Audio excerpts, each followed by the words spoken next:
It highlights better if you get close. It kind of makes stripes. Thank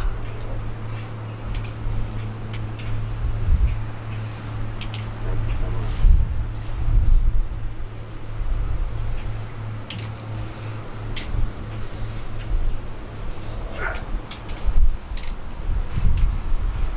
I'm kind of doing Lady Liberty in drag. Yeah.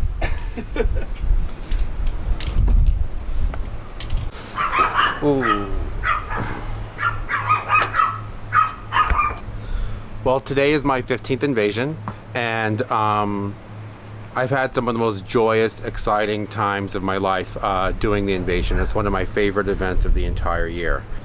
When the economy crashed, I got hit very hard by it, and I went by Occupy Wall Street and checked it out, and everything that they were saying were things that I connected to, and so that was kind of like my political awakening. And I protested with Occupy Wall Street during the 2 strong years of their protests.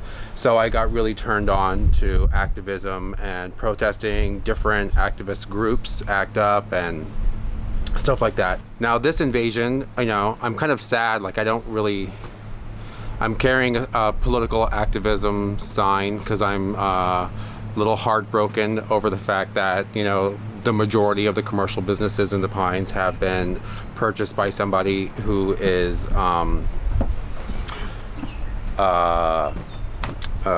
supporting candidates that are out to suppress gay rights. They're anti-gay marriage, even though that's been passed already, but we still have 30 states in the United States where LGBT can be fired from their job because of their LGBT status. So there still is a long fight ahead of us, and depending on who gets into the presidential office, things can go one way or the other. Things can continue to move in our favor or can go against us. We've been fighting for over 45, 50 years. I don't know exactly what the number is since 1969 for our rights. And during the 1980s when AIDS surfaced, Fire Island Pines and Cherry Grove lost about 80% of its male gay population because of AIDS. And if the drugs were released sooner during President Reagan's presidency, a lot more lives could have been saved. And if it wasn't for activism, the drugs wouldn't have come out when they came out. And I've been HIV positive since 1991, and in 1994 I almost died.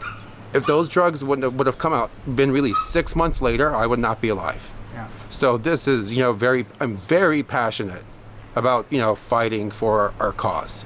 And I'm very passionate about fighting against anyone that's going to suppress our cause or take us back in time, and so many things have been going on. It's just not this issue with the bars here. It's the beach here. Well, and the corporate parade we just had, the corporations in that parade. The gay parade is so corporate. Yeah, we have, yes, the Pride March has turned into a corporate parade. Yeah. But the essence of the march is still there for me. I march up front every year. I carry a Marsha P. Johnson banner because the drag queens and the transvestites and the hustlers were the first people to fight back in Stonewall. They had been suppressed so many times and had been arrested so much that they felt they had nothing to lose, and they had the courage to fight back. And if it wasn't for those people, the gay revolution would not have started exactly the same way as it did at that time.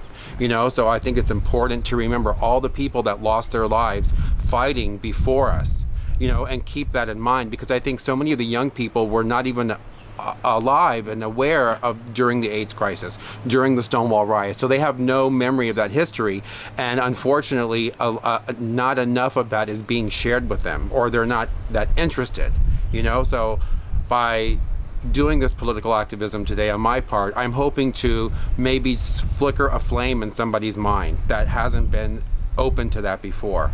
And even if it's just one, because one powerful voice can then lead to many others. And so that's why I'm doing what I'm doing today. People don't realize that the people that are, even though there's people within our community that have lots of money and are investing in a gay-owned and operated business that's serving a gay clientele, that these people are supporting the politicians that are out to suppress our rights and to take us back in time. No, this is colored hairspray.